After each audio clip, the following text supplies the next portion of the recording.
Right now on Denver 7 News at 7 o'clock on Local 3, a new superintendent for Douglas County Schools, who the board is counting on to lead thousands of kids. Plus, Colorado lawmakers debated reproductive rights late into the night as the Supreme Court considers a case that could roll back Roe versus Wade. And Marshall fire victims are finally able to start moving on. What homeowners should expect as part of the debris removal process and how long it will take to finish. But some good news for them to hopefully move forward from the fire. Good morning to you. I'm Brian Sanders. And thanks for joining us. I'm Nicole Brady. A lot of communities in the metro got whipped by the wind yesterday, and it's going to be another gusty day. Let's get to meteorologist Lisa Hidalgo. And we briefly had a little bit of snow blowing around with some of the winds. Yeah, the winds this morning calmed down. Overnight, not as bad. We're at about 10 to 20 miles per hour here in Denver, and you can see just how clear it is. Clear skies, lots of sunshine this morning. But east of town, east of I-25, we've seen speeds at around 20 to about 40 miles per hour. We could see gusts closer to about 60, so it is going to be another windy day today.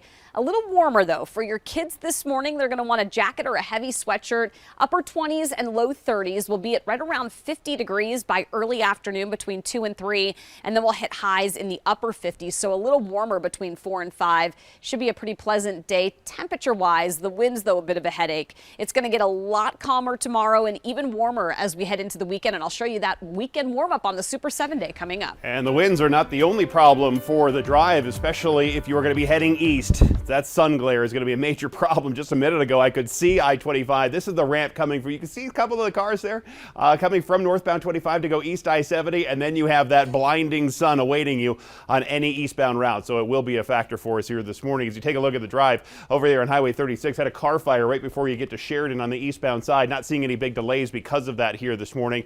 We still have this section of 287 closed down there in Broomfield between Miramonte and Dillon Road. A lot of folks are using Cole Street over to Aspen and Dillon to Miramonte to get around it right now. Mind your speeds through there. Those folks aren't used to seeing so much traffic going through their neighborhoods. But the rest of the drive looks pretty standard. No other major issues on the highways, off the highways, Colorado and Evans, and a crash down here at Dartmouth and Federal still being cleaned up.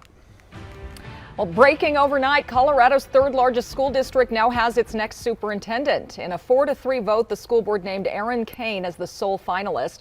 Denver 7's Colette Bordelon joins us live. And Colette, the board is also making decisions about how to handle an ongoing lawsuit related to all this.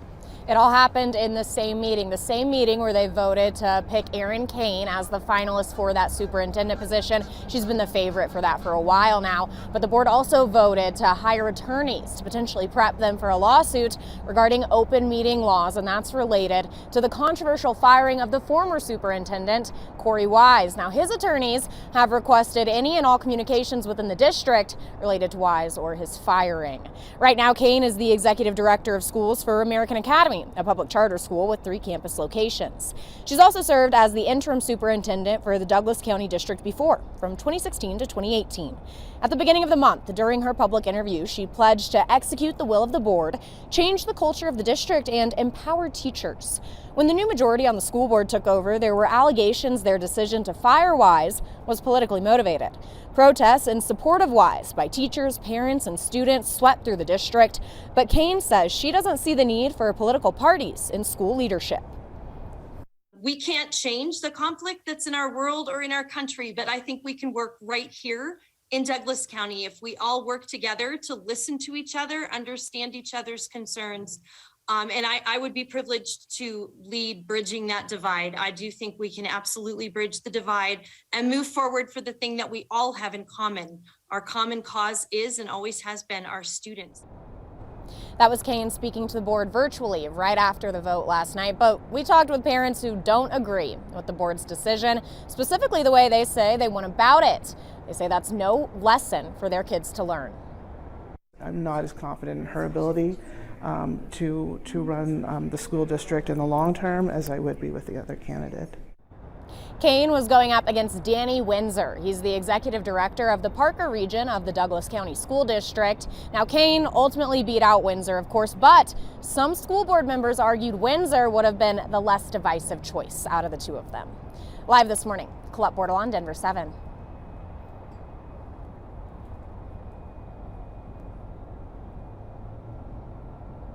I want to get you to some breaking news right now. President Biden is boarding Air Force One right now ready to depart for Belgium, where he will meet with NATO leaders to talk about the war in Ukraine.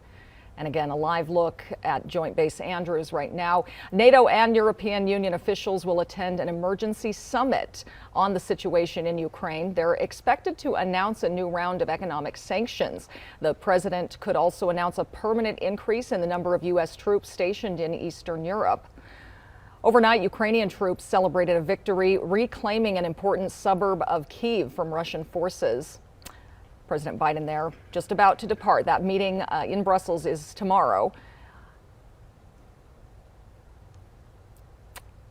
And senior U.S. officials now say Russia has lost about 10% of its combat power in Ukraine. That's about 15,000 soldiers, and troops are reportedly running low on food, fuel, and cold weather gear. Back here at home, people in Boulder took time to pause and reflect yesterday on the 10 lives lost at the Table Mesa King Soopers 1 year ago. Yesterday's Day of Remembrance included this at Boulder's Central Park, a gathering. One of the attendees was Olivia McKenzie. Her mom, Lynn Murray, was filling out an Instacart order when she was shot and killed inside the store. I think this, and I think a lot of people affected by this, we all just find ourselves coming back to the feeling and that we just never knew this could happen. Like, we had no idea. There was no gut feeling. There was no intuition. This just took our breath away. This like punched us in the gut. There was also a separate memorial at the Boulder Police Department to honor Officer Eric Talley, who was killed responding to the shooting. Congressman Jason Crow and Joe Neguse both attended the service. It included a final radio call to Officer Talley. His patrol car has also been on display at the Boulder Police Department since last Friday, adorned with flowers, cards, and messages of hope. Almost 3 months since the Marshall Fire destroyed over 1,000 homes, Boulder County has approved the contract with the company to clean up debris. Denver 7's Christian Lopez joins us live from the newsroom. And Christian, originally debris removal was supposed to start March 1st. Yeah, Nicole, we know that people have been waiting for this so they can finally start rebuilding. Marshall Fire victims can soon expect to see arborists, inspectors, and other staff getting their properties ready for this cleanup. The work will take about 1 to 2 weeks before heavy machinery moves in to clear everything out. And once this starts, the program will last about 4 months. Commissioners also approved a recommendation to bring in another company, Denver-based Tetra Tech, that will perform soil sampling after debris removal is done to make sure that there are no hazardous contaminants like heavy metals on these properties. And if all goes according to plan, the main contractor, DRC, is still hoping to have this cleanup done by the end of July. And the contract total is around $60 million. Boulder County will host an online community meeting on March 29th to answer any questions about the prep work and scheduling. Live in the newsroom, I'm Christian Lopez, Denver 7. Thank you, Christian. We have some breaking news from overnight. We know one person has died and several more are injured after a tornado struck parts of New Orleans. This morning, we're also getting a clearer picture of the widespread and extensive damage from the storm. Here's ABC's Andrew Dimbert. Overnight, new images of the deadly tornado striking New Orleans. Oh my God. Causing widespread damage across the city's lower 9th Ward and St. Bernard Parish, two areas devastated by Hurricane Katrina back in 2005. We have a home that was lifted off its foundation and put into the middle of a street right around the corner from here. Emergency responders are conducting search and rescue efforts in New Orleans. Authorities last night said there were multiple injuries and at least one death from the tornado. This is going to be a long haul.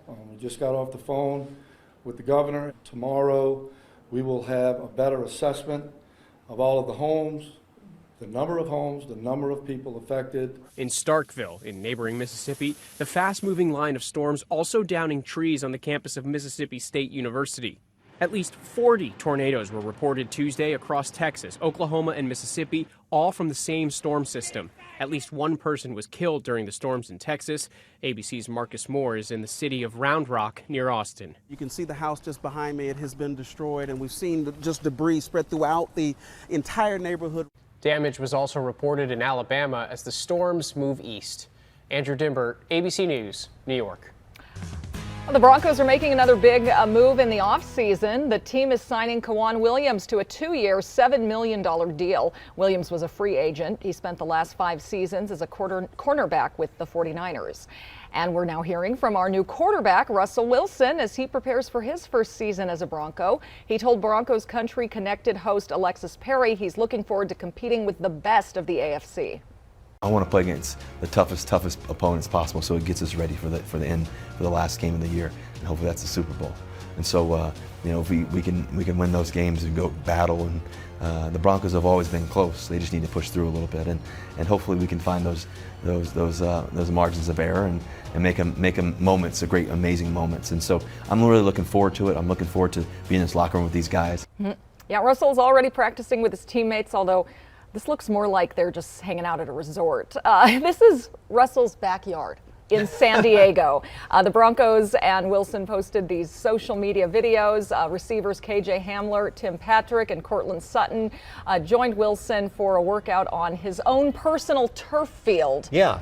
Yeah. He's throwing 60-yard passes. I would only need to throw about 5 yards in my backyard. Exactly. A labor lawsuit out of California could impact Colorado. The settlement by Vail Resorts after employees complained of underpayment. And adding protections comes with a price. How much Uber says a Colorado bill will cost customers.